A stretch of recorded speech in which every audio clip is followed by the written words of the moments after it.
Grand Rapids Roberto Clemente Park, located at 546 Rumsey Street Southwest here in Grand Rapids, has been awarded the 2021-22 Park Design Award from the Michigan Recreation and Park Association. Good afternoon, ladies and gentlemen. I'm News 8 digital anchor Luke Laster here from the Wood TV Live Desk. Joining me this afternoon is project manager Carrie Enriquez. She is with the city there. Carrie, thank you for joining us. Appreciate your time. Could you please, tell us a little bit about this award? Yep. So as you mentioned, it is an award from M Parks on park design. So it's awarded based on innovation and aesthetics of a park space. And we're really excited to have received it. We've had a lot of really good partners on the projects, and we're excited that we were recognized for the work that we've been doing. So this park recently has seen, several improvements here. Can you tell me a little bit about the specifics on those? Yep. So it's about $1.5 million of improvements. A little under $1 million of that was paid for by the 2013 Parks millage that passed thanks to the residents of Grand Rapids. There was $300,000 from the Environmental Service Department, as well as a $250,000 grant from the Department of Natural Resources. So the improvements that we did, we really focused heavily on accessibility into the park space. There's a lot of topographical changes in that park, so we wanted to make sure that we had universal design for people to get into the park space to enjoy it. We put in a new all-gender restroom facility. It's actually the first one that we have in the Parks Department in this city, so we're excited about that.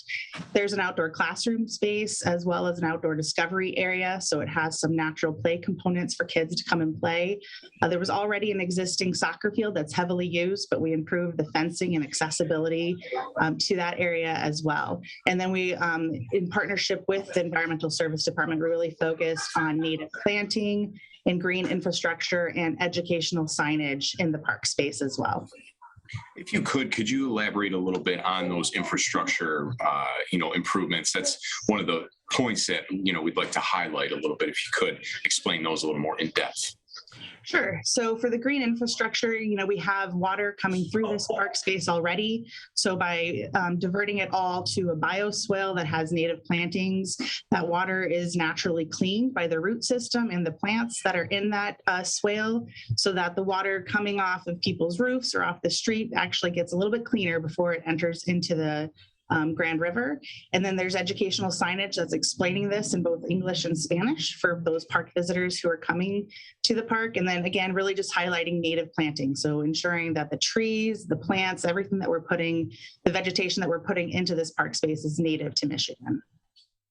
On the grand scale of things, tell me a little bit about what this award means to M Parks and just to the city of Grand Rapids overall. Sure.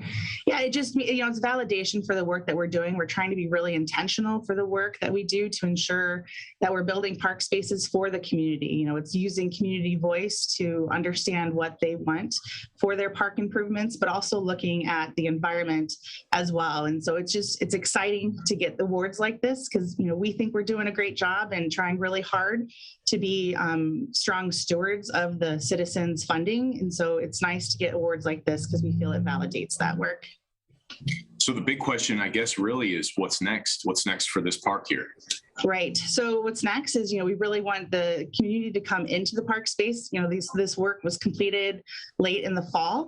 So now this will be the first full summer for people to utilize these spaces. And we'd love to hear back from the community, what they like, just for plans moving forward. And just really activation of that space is really important. You mentioned hearing back from the community in terms of public input. If you have, a plug of how people can actually voice, their thoughts on things. Sure. So you can go to the city website. You can enter in information there. You can email the Parks Department or give us a call, follow us on Facebook and put comments there. Really any and every way that people can possibly think of, it'll get to us. And so that's, the most important. Ladies and gentlemen, there's a link attached to the stream, takes you over to woodtv.com where we have a little more on this award. Carrie, we appreciate your time. Anything else that you'd like to put out there? The only other thing is it's our first park that has domino tables. So there's 2 game tables that can be set up specifically for dominoes. However, chess and checkers will work as well. So it was something that was really requested by the Puerto Rican community for that park space. So we're excited for people to go and utilize those 2. And they're beautiful. They're really works of art as well. So hopeful if people are looking for a nice place to go and enjoy the weather and play some dominoes, they can go to Roberto Clemente Park. Carrie Enriquez. Carrie, thanks again. We appreciate it. Yep, you're welcome. Thank you. Ladies and gentlemen, this has been a look at the Wood TV Live Desk. Again, a link attached to the stream. If you tuned in maybe halfway through our conversation or maybe are just now clicking the view button, it'll take you over to woodtv.com where we have a little more on this award. I'm News 8 digital anchor Luke Laster. Folks, have a great afternoon, and we'll see you around.